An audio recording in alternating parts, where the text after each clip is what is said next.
Welcome to Native American history. August 1680. Rio Grande. Dry canals blocked roads, quiet signals sent by knotted cords. No cannons, just timing water and movement. Why did this force Santa Fe to withdraw? Like, subscribe, and let's begin. August 1680, Santa Fe de Nuevo Mexico, Rio Grande. A province on the upper river stands at the edge of change. For 4 generations, Spanish officials, soldiers, settlers, and friars had pressed outward from the capital into Pueblo towns, from Taos to Zuni and Hopi. Missions rose beside fields. Drafts of labor and tribute moved grain and cloth toward the villa. Raids by mobile neighbors probed the margins. Drought tightened stores. Tensions accumulated in ritual spaces and council rooms. Pueblo leaders weighed risk against survival and listened for a signal that could reach many languages at once. Within days, messengers would pass between towns. Runners would carry a cord of knots that marked time. The plan would aim at a single week and a single target set. Water roads and missions near the Rio Grande would define the first blows. Families inside the capital would watch the heights and count the guards on the gates. The governor would count powder and food. Each side would measure distance to the river. The principal actors are clear. Pueblo communities of the northern and middle Rio Grande, with allies to the west, prepare to act together. Figures later named in Spanish testimony include Pope, with lieutenants such as Alonso Catiti and Luis Tupatu. On the colonial side stand Governor Antonio de Otermin, the Franciscan order militia, captains and settlers gathered in the capital. The ground is the basin and its acequia lines. The tools are bows clubs, captured firearms, and resolve. The guiding question is simple. What sequence of causes carried the province from uneasy rule to a coordinated uprising that forced a retreat? A second question follows. Why did events in this month decide power in New Mexico for the next 12 years? August 1675. Santa Fe de Nuevo Mexico. Arrests and public punishments of Pueblo religious leaders mark a turning line. Among those detained is a Tewa man later recorded as Pope. He is released and leaves the capital under guard warnings. The act signals that ritual authority will be policed as sedition. It also gives future organizers a witness to methods used in the capital. The prelude stretches across 8 decades. In 1598, the expedition of Juan de Onate establishes a colonial seat on the upper Rio Grande. In 1599, the Acoma catastrophe demonstrates punitive force after a disputed killing. Through the 1620s and 1630s, the mission system expands in Tewa, Tano, Keres, and Jemez towns. Priests demand labor grain and conversion. Kivas are targeted for destruction in several valleys. In the 1650s and 1660s, tribute drafts and repartimiento labor deepen. Settlers and garrisons claim fields along acequia lines near the capital and at outlying estancias. Pueblo towns carry double pressure. They serve colonial quotas while absorbing raids by Apache and Navajo groups on the margins. Environmental stress compounds policy. Tree ring and parish relief notes place drought and short harvests in parts of the 1670s. When granaries run thin, colonial officers still collect maize and cloth for the villa and missions. Households feel hunger, while stores in the capital remain guarded. These years teach a plain lesson. In a bad season, the extraction rules do not slacken. Policy instruments remain consistent. The crown orders evangelization and obedience. The province enforces these through friars and a small garrison. Trials for witchcraft or idolatry convert theology into criminal charge. Ceremonial items are seized as contraband. Public lashings display the power of the plaza. The administrative chain is thin and far from the viceroy. That distance makes local practice decisive. What a friar or alcalde commands in a town often stands as law until a complaint travels hundreds of leagues. Pueblo objectives clarify in this pressure. Leaders aim to preserve ceremony, regain control over labor and harvest, and remove outside punishers from their plazas. They seek to coordinate across language families without exposing plans to informers. They have to neutralize missions and small forts at the same hour, or the colony will reconcentrate by force. Constraints are weighty. Each town must feed itself first. Weapons are mixed. Bows, war clubs, and shields are common. Firearms and powder are scarce and must be captured. Communication must cross distances from Taos to Zuni and Hopi without written records. Spanish objectives in the late 1670s are narrower than ideology suggests. Officials aim to keep the province taxable, the missions staffed, and the roads open to the south. They must guard settlers spread along rivers while garrison strength is small. Ammunition and paper are limited.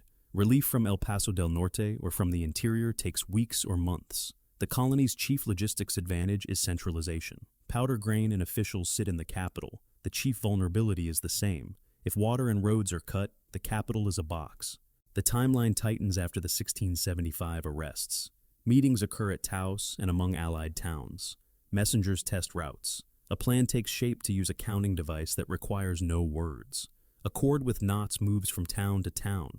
One knot is untied each day. When the cord runs bare, the rising begins. The device sets a common clock without written orders. It also lets any captured runner truthfully claim that he carries only a cord.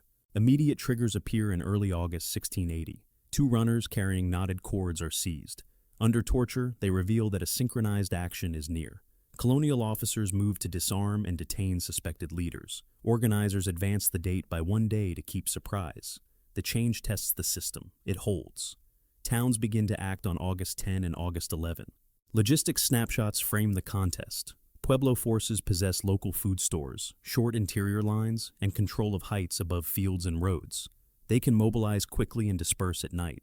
They lack heavy weapons but can deny water and movement. Spanish forces hold a defensible plaza, a small stock of powder and shot, and the habit of organized volley fire.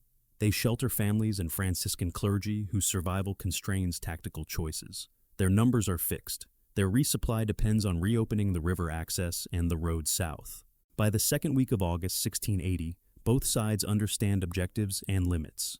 Pueblo leaders prepare to shut roads, seize missions, and force a decision at the capital. Colonial leaders aim to hold Santa Fe long enough to break the encirclement or withdraw in order. Weather drought memory and the map of acequias will shape the first moves. The countdown cord is already moving. August 10, 1680. Taos Basin pre-dawn. Northern contingents move first. Small bands from Taos and Picuris enter mission compounds while lookouts hold the road to the south. 2 friars are killed in the opening rush and storehouses are seized. Summer air is thin and cool before sunrise. Smoke rises after the first fires catch. The signal has passed the mountains during the night. Runners carry confirmation to downstream towns.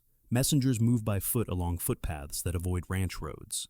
Each town watches its own horizon and counts the last knots on its cord. By mid-morning, local leaders send parties to cut the road towards Santa Cruz and La Canada. The intent is to delay any relief for the capital and to prevent riders from warning other missions. Younger fighters carry bows and war clubs. Men with experience from border raiding carry captured muskets with small horns of powder. No one in the north waits for an order from Santa Fe.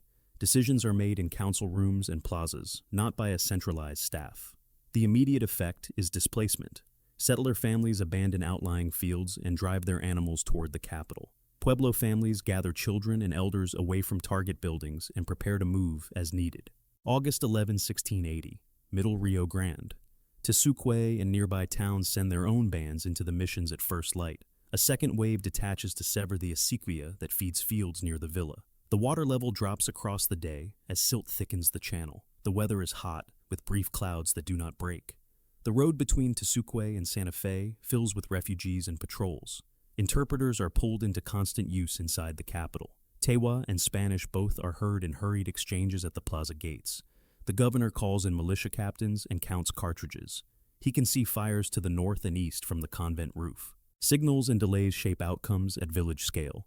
A courier from Galisteo reaches an allied group on the Santa Fe road and warns that 2 runners were seized the day before. The story of the seized cords is now general knowledge inside the capital, but timing still favors the organizers upriver. A small attempt by the garrison to push north and secure the fields fails when arrows from the heights break the column and a light musket fire from stone cover forces a return to the gates. The result is psychological as well as tactical. Families inside the villa understand that they will not gather grain from north of the town. The first rationing begins in the convent patio, August 11 to August 12, 1680. Galisteo Basin. Bands from Galisteo and allied Keres towns strike missions and ranches and then pull back to high ground before mounted patrols can form. Several messengers travel westward with the message that Zuni and Hopi may begin their own actions by agreement. Dust on the basin floor rises and hangs through the heat of the day. A thunderhead builds over the Sandia Range and moves off without rain. The absence of a downpour matters. There is no surge to refill ditches. The atmosphere in the basin works with the plan on the ground. August 12, 1680. Pecos Gateway. Pecos leadership closes the mountain corridor to the east. The town is large and walled. Runners reach Pecos with the same knotted signal used in the north. The people of Pecos align with the revolt. and send scouts to watch the ridgelines toward the plains. Their position allows control of passage and blocks any hope of a relief force arriving across the mountains in the first week. A few colonists from the east reach the town late and are disarmed and escorted away. The next day, mounted men from Santa Fe test the pass and turn back after arrows, and a few musket shots mark the range. The capital loses its eastern door for the moment. August 13 to August 14 in 1680. Isleta and South. The southern Tewa corridor shows mixed alignment. Some families and mission dependents choose to gather at Isleta under protection from local leaders, who do not immediately join the uprising. This creates an unintended safe pocket where a few Spanish civilians concentrate while the countryside empties. The Spanish administration will use this pocket days later as part of its withdrawal route. The immediate effect is an uneven front that still favors the coalition. Pueblo decision-makers tolerate local variation because the primary objective remains the capital and the control of water. The coalition does not require perfect uniformity in the south to achieve the main goal. August 14 to August 15, 1680. Santa Fe de Nuevo, Mexico. The ring tightens around the town. Outlying gardens are stripped. The acequia that feeds the villa runs low. Scouts move freely across the slopes above the river. The garrison conserves powder. A few efforts to parley fail when no single emissary can command all bands outside the walls. The plague of rumor becomes a factor. Refugees report that more friars have fallen to the north and west. The number of bodies is impossible to verify from the plaza roof, but the sense of isolation grows. The Spanish council weighs a sortie to clear the heights and then abandons the idea when ammunition tallies arrive from company clerks. One deposition from the period describes the method of coordination used to reach this week. Pedro Naranjo, testimony, Santa Fe de Nuevo, Mexico. December 1681. He sent cords with knots to all the pueblos to count the days, and when the knots were all untied, they were to rise together. August 15, 1680. La Canada Road. A Spanish detachment attempts to reopen the road north. The column includes a few carts, several mounted militiamen, and foot soldiers with matchlock muskets. The day is hot and dry. Smoke from fields obscures line of sight. Pueblo fighters allow the column to advance into a narrow stretch and then close from both sides. Arrows strike first. Muskets fire next from stone cover at mid-range. The Spanish rear guard falls back in disorder, and the column turns around under pressure. 2 carts are abandoned. The action is brief but decisive. The road remains closed. The garrison returns with fewer cartridges and a sharper sense of constraint. August 16, 1680. Santa Fe Riverbank. Pueblo squads finish the work of denying water. Dirt and brush choke the upstream channels. A small party of Spanish soldiers tries to open a ditch at dusk. Torches appear on the slope above them, and arrows fall. The soldiers pull back behind the walls. Civilians now take turns at shallow wells in the plaza through the night. Animals suffer first. The hunger of horses and the thirst of cattle convert quickly into a burden on human stores. The governor records that bread is rationed and that powder must be saved for defense of the gates. The pattern of siege is now complete. August 17, 1680, Tesuque Road. An attempt to exchange prisoners collapses when a Spanish interpreter misreads a demand for tools as an attempt to disarm. Words pass between lines, and then a pair of muskets flash. No one is killed in the moment, but the chance to open a channel disappears. Misinterpretation becomes a factor equal to terrain. The day closes with both sides more certain that only movement will decide the issue. Pueblo leaders continue to pull food from fields under their control, and to rotate men between the line and the towns. Spanish families inside the walls begin to consume seed corn. Every hour without rain deepens the imbalance. These incidents escalate pressure in measured steps. Early morning strikes at missions push settlers inward. Roadblocks delay patrols and carry news of failure back to the capital. The denial of water converts a defensive position into a trap. The seizing of couriers changes timing, but not direction. By the end of the 3rd week of August, the coalition holds the roads and the river, while the garrison holds the plaza. The balance of initiative has shifted to the side that can move at night, communicate without writing, and live off fields it already knows. The next decision will be whether to starve the town or force a relief attempt that can be broken on the road south. The order of battle at Santa Fe in the 3rd week of August is simple and decisive. Inside the walls stand Governor Antonio de Otermin, a small garrison of soldiers and militia captains, Franciscan friars, and thousands of civilians who have abandoned fields and estancias to crowd the plaza and convent yards. Outside the walls, a coalition drawn from Taos, Picuris, Tewa, Tano, Keres, and Jemez with understanding from Zuni and Hopi, to the west holds the heights, the roads, and the river approaches. Pueblo formations are organized by town under local leaders, armed with bows, war clubs, shields, and captured muskets and powder taken in the first days. Command is distributed. Coordination is maintained by messengers and by a shared timetable already proven in the opening phase. The march that matters is not a long approach across open country, but a ring that tightens by hours. From August 14 to August 16, parties from Tesuque and neighboring towns cut the upstream ditches that feed the villa. From August 15 forward, detachments from Galisteo and allied Keres towns sit astride the La Canada Road and the slopes that overlook it, using stone cover to hold mid-range and deny carts any safe passage. The choke points are the riverbanks and the narrow stretches north and east of the town. When water slows to a trickle in the acequia, the balance shifts. Animals die first in the heat. Food in storehouses goes to the families closest to collapse. Powder inventories are counted and locked. Each Spanish patrol that steps out beyond the gates must carry not only cartridges, but the risk of never returning with them. Rules of engagement in this phase are set by scarcity and by the presence of non-combatants. Pueblo parties avoid storming the walls and instead strike water roads and isolated farmsteads. They aim to force decisions rather than to grind down numbers in direct assault. Inside the town, the governor forbids waste of powder on skirmishing and orders men to hold fire for the gates and the convent roofs. An attempt to open negotiations falters when there is no single emissary who can bind all bands in the ring, and when interpreters misread requests for tools and food as demands for weapons.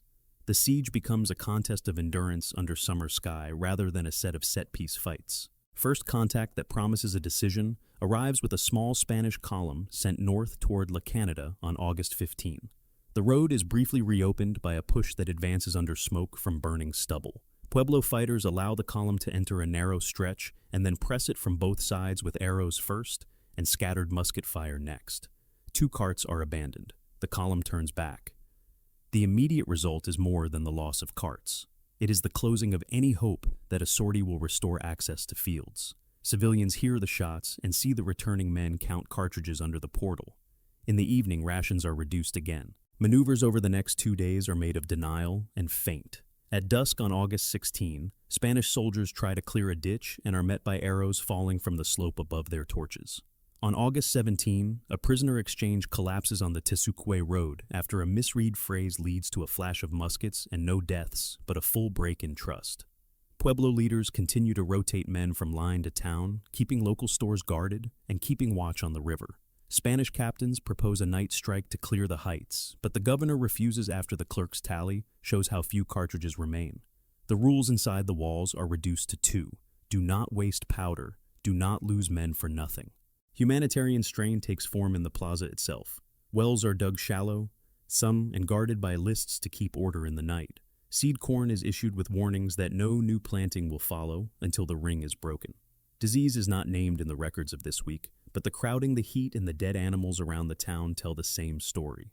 Friars pray over families sleeping on floors. The convent kitchens become ration points. Refugees who fled with only what they could carry now trade clothing for bread. The siege is not the loudest event of the decade, but it may be the most suffocating few days that Santa Fe has known to this point. The governor's staff drafts a plain order that accepts the logic of the map. Antonio de Otermin, Order, Santa Fe de Nuevo, Mexico, August 21, 1680. At dawn we shall break by the road to the south, with families, clergy, and the wounded, and make for El Paso del Norte with all speed.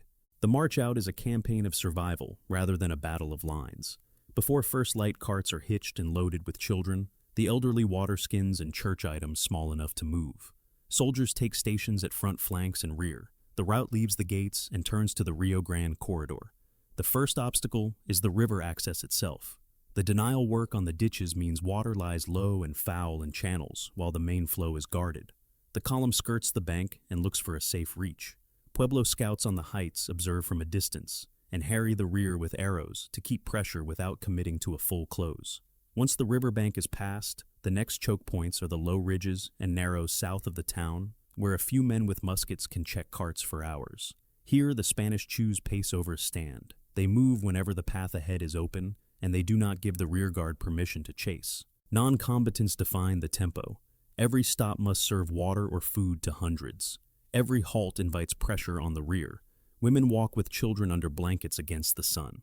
Men carry the very old on litters. A few riding animals are held back to pull carts through soft sand. The column accepts losses that do not sink it. A chest is abandoned to save a cart. A small herd of cattle is left when it slows the line. Soldiers leave markers for any who fall behind to follow. Along the way, a few Adleta families sympathetic to the colony let stragglers pass through under watch. That local variance in the south creates a corridor that the colony can use but not control. Casualty numbers for this march and the last days in Santa Fe vary by source and must be stated as ranges. Spanish deaths across the uprising's first phase are often given in the hundreds, with 21 friars among them, drawn from official letters and later compendia.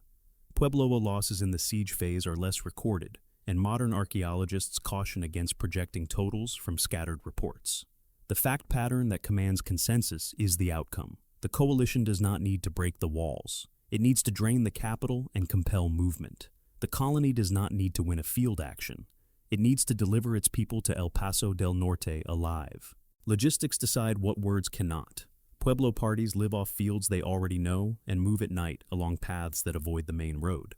They carry the advantage of short interior lines and a landscape that answers to them. Spanish units carry families and the weight of stores and the duty to guard clergy. Powder is finite. Food is rationed. Every volley must be measured against the distance still to march.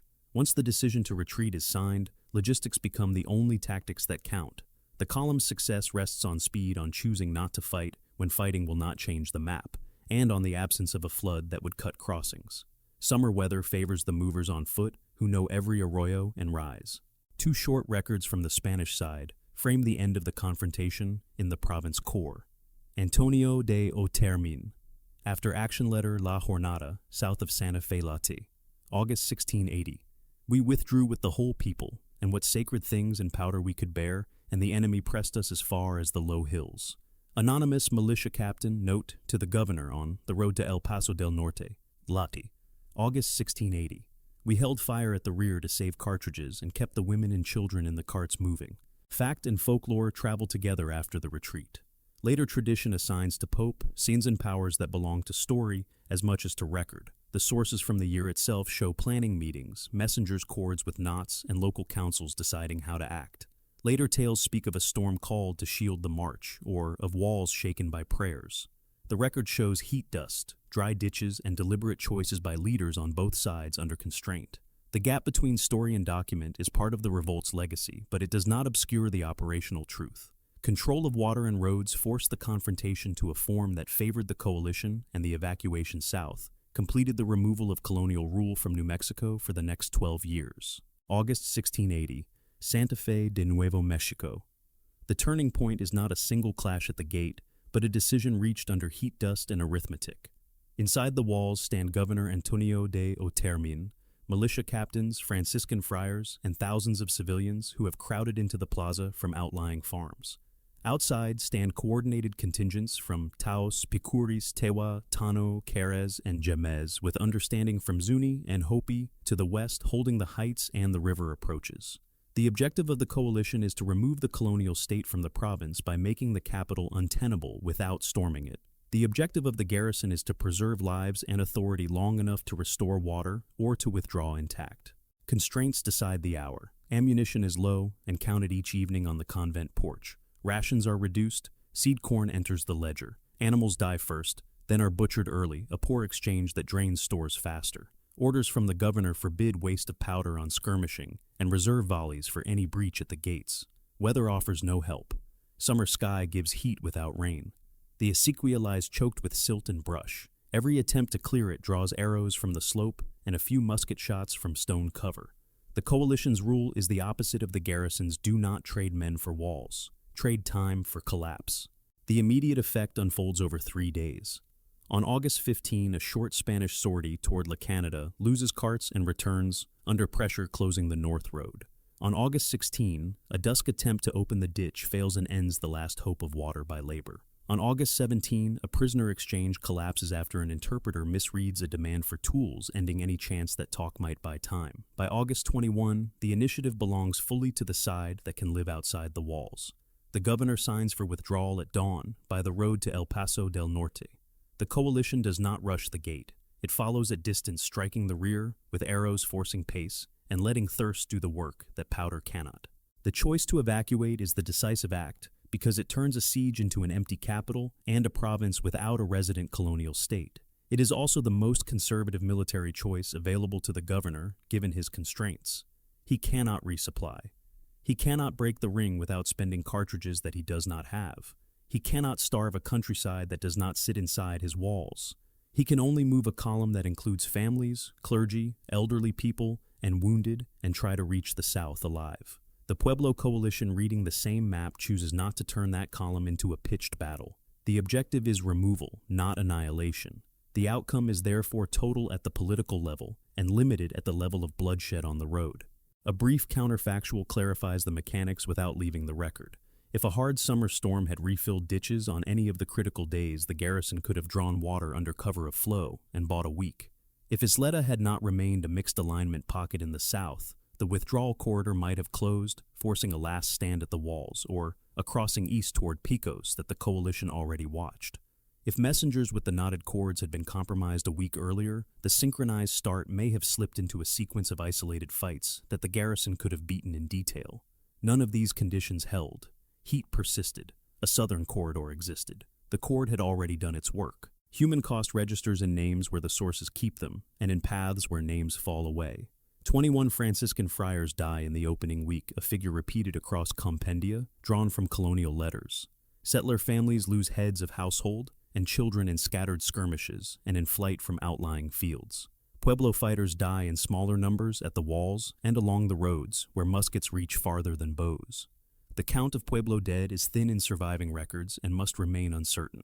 The displacement path of the colony is visible. Carts roll south along the Rio Grande through the dry Jornada beyond the settled valley toward El Paso del Norte. The Jornada is a stretch that names thirst as policy. People who left their homes with hurried bundles now walk with blankets over heads against the sun, while men in the rear carry the very old.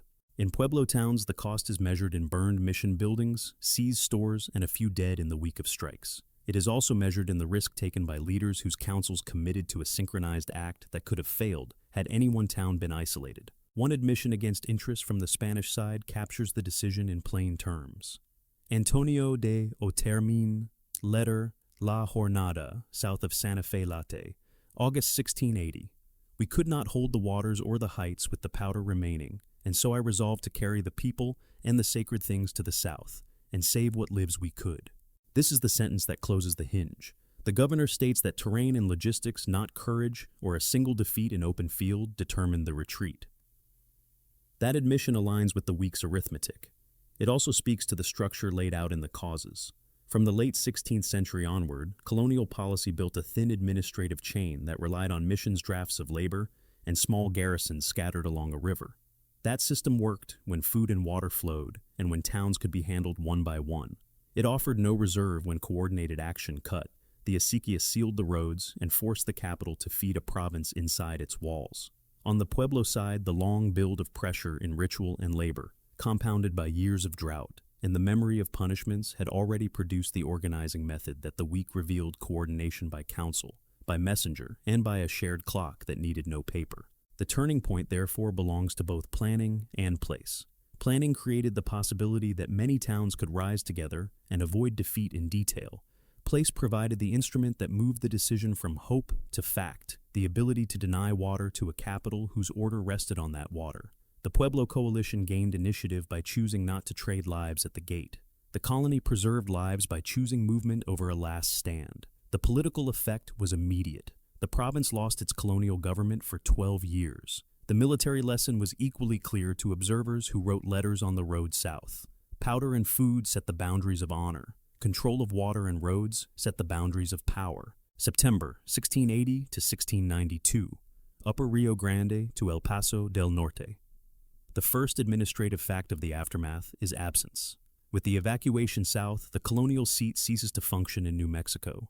Civil and ecclesiastical records move to El Paso del Norte. Pueblo towns govern themselves, rebuild ceremonial spaces, and regulate fields and water without resident friars or a provincial garrison. Spanish law still claims the province on paper, but enforcement instruments are gone for 12 years. Contemporary letters from Antonio de Otermin and later compilers confirm that the retreat carried officials, clergy, and settlers out of the province in late August, leaving missions and storehouses behind. Law and administration during the interval reflect this inversion. Pueblo councils restore ritual governance and the use of kivas, suppression statutes and trials for idolatry, that had defined the 1670s end with the mission system's removal. Archaeological syntheses of this period emphasize revitalizations. Towns reoccupy older sites, rebuild plazas, and resume cycles of ceremony within a political landscape cleared of colonial officers. The record stresses continuity by choice rather than novelty by decree. Land and resource control follows the same pattern. Pueblo fields and acequias return to local scheduling. Seized mission livestock and abandoned herds are redistributed or traded, while external pressure from raiding neighbors continues to force watch on the margins. The countryside that had supplied the villa now supplies the towns directly. Later Spanish journals note these changes from the outside as they plan a return, marking where granaries stand and which villages can field men. When Diego de Vargas advances from El Paso in 1692, he moves through a map that Pueblo leaders have managed for more than a decade. Demography and health during the interval are less fully recorded than the events of the Rising, but patterns can be read. The colony's non-indigenous population contracts sharply as families relocate to El Paso del Norte.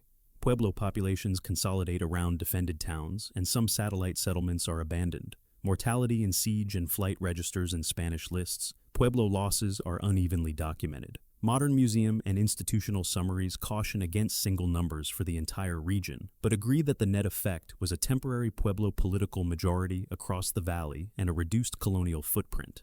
The legal and military path back begins with paperwork and oaths. At El Paso del Norte, officials gather depositions and draft plans to repossess the province. The return is staged as entradas with proclamations offering clemency to towns that accept resettlement under the crown. The published English edition of the de Vargas journals records acts of possession in 1692 and subsequent campaigning through 1694, when resistance at several pueblos requires force as well as negotiation. The administrative formula pairs a promise of pardon with demands for the resiting of churches, the acknowledgement of royal authority, and the return of captives or mission property where possible. On the ground, this policy yields a mixed map. Some towns accept de Vargas's terms early, seeking protection from neighboring enemies or relief from lingering drought. Others resist, leading to sieges and assaults in the early 1690s that the journals describe in marching detail. The result is a reconquest that is not a single event, but a sequence of reoccupations over several seasons, with garrison posts reestablished and Franciscans restored under closer civil supervision. A federal archival overview notes that these translated journals were compiled from scattered repositories, which helps explain their episodic texture and the administrative cadence of re-entry. Once the colonial seat returns to Santa Fe law and administration shift in ways tied to the revolt's memory. Officials temper earlier religious enforcement and tolerate more local practice than before 1680, a change that scholars read as a direct consequence of the uprising's success. Tribute and labor demands are reshaped, friars share space with revived ceremony, and councils continue to exert authority within towns even as missions are rebuilt. An instructional dossier for docents at the Museum of Indian Arts and Culture highlights the period from 1680 to 1696 as a hinge that rebalances ritual life and political negotiation. Logistics and land policy in the reoccupied province reflect scarcity and caution. Garrisons are small supply lines long and fields only slowly re-entered by settlers. Access rights to water and grazing require town-by-town agreements. No railroad or mining regime intrudes in this century, but the logic is familiar. Authorities seek steady harvests and taxes. Towns seek to preserve control of labor and ceremony. The journals and letters capture these bargains in the form of oaths, exchanges of gifts, and the careful reciting of churches and plazas to reduce friction. Cultural continuance is the most durable outcome. Pueblo languages persist. Seasonal movements and planting cycles continue under watchful accommodation. Kivas that were once shuttered are used again. Dances and rites resume in public space where councils judge it safe to do so. Archaeological work argues that the revolt should be understood not only as a week of attacks, but as a years-long program of cultural rebuilding that left material traces in architecture, ceramics, and settlement patterns across the northern Rio Grande. This interpretation places practice, not only politics, at the center of the aftermath. Memory keeps the interval alive beyond its dates. Community institutions in the present frame the revolt as a foundation for continuance, marking how 12 years without a resident colonial government protected languages, rituals, and land tenure. Public histories and museum exhibits emphasize that the uprising ensured survival of traditions and altered the terms on which the province was governed when it was retaken. That balance between persistence and negotiation is now a standard theme in educational materials used by Pueblo cultural centers. From the Spanish side, memory passed through annual fiestas and proclamations of repossession that later centuries sometimes celebrated without the context of siege, starvation, and retreat. Recent public debates over such commemorations are part of the longer legacy of how the revolt is narrated in New Mexico, though the core record remains the same. A multi-community coalition expelled a colonial administration and held the ground long enough to force policy change when that administration returned. In present-day terms, continuance is visible in governance and law. Pueblos identify themselves by autonym in council settings and in intergovernmental negotiation. The All-Pueblo Council of Governors, a modern successor to earlier interpueblo coordination, works on education language programs, cultural resource protection, and land and water rights across the state. Museums, archives, and universities collaborate with Pueblo governments on exhibits and curricula that center community voices and documentary sources. Public reading lists point audiences to Otermin's letters, de Vargas's journals, and archaeological syntheses, so that the revolt story is taught with sources in hand, rather than by rumor or folklore alone. The human geographies, shaped in 1680, still frames routes today. Towns that closed passes and guarded river heights continue to mark the landscape. Families trace lineages to communities that moved together in the opening days and then rebuilt together in the years after. Where names survive in documents, they are read aloud in commemorations. Where names are absent, winter count motifs have a functional analog in ledger drawings, oral histories, and the placement of rebuilt kivas. The displacement path of the colonial refugees south to El Paso del Norte is a route still mapped in regional histories. The return path under de Vargas follows on the same corridor, and is marked in journals that describe water forage and halts in the language of necessity. In synthesis, the aftermath fulfills the logic of the causes. Policy that had bound ceremony and labor to outside authority met coordinated resistance that removed that authority for 12 years. During the interval, Pueblo councils used autonomy to restore ritual life and to renegotiate land and water on local terms. The reconquest preserved imperial claims, but arrived with a changed posture applied through oaths, limited garrisons, and an acceptance that cultural practice would continue. The result is not a reversal of history, but a recalibration of the province that endures in law, landscape, and memory. Consensus has settled on three conclusions. The first is operational. The revolt achieved its primary objective by expelling the colonial state from New Mexico for 12 years through coordinated action at many towns. The second is organizational. The coalition succeeded because councils synchronized timing across language families with low-signal communications and targeted water roads and missions rather than walls. The third is political. When the province was reoccupied, policy toward Pueblo ceremony and local governance returned in a tempered form that reflected the new balance of power. Several points remain contested. Casualty totals in the opening week and along the evacuation corridor vary widely in modern syntheses.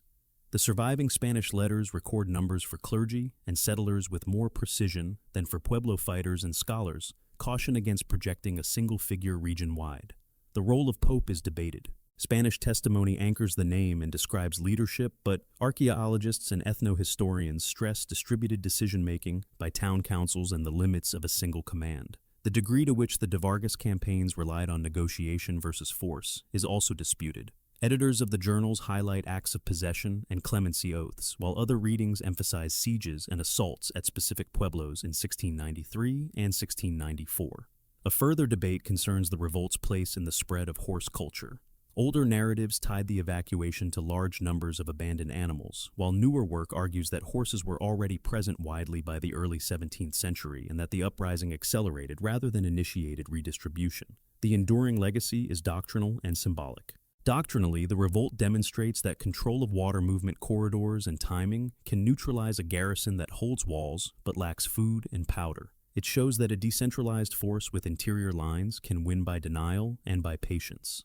Administratively, it forced a shift from aggressive suppression of ceremony toward negotiated coexistence with councils retaining real authority inside towns, even after missions were rebuilt. As symbol, it stands as a proof of sovereignty and survival, marked in public memory. museum interpretation, and community teaching as the moment when Pueblo towns acted together and altered provincial rule. Its broader arc reaches beyond the Rio Grande. The revolt is read in American colonial history as the most successful indigenous uprising north of the Valley of Mexico in the 17th century. It offers a case study in how local knowledge, logistics, and shared purpose can reset a frontier without a decisive set-piece battle. It endures in community events and place names and in the way the landscape still reflects the choices made in that August. The event endures in memory because it proved that coordinated Pueblo action could remove an empire's province, preserve ceremony, and force policy to return on different terms. The Pueblos did not bring down walls. They brought down logistics and held 12 years of autonomy. Was Otermin's decision to leave the city unavoidable, or was there another option? Share your view in the comments. Thanks for watching.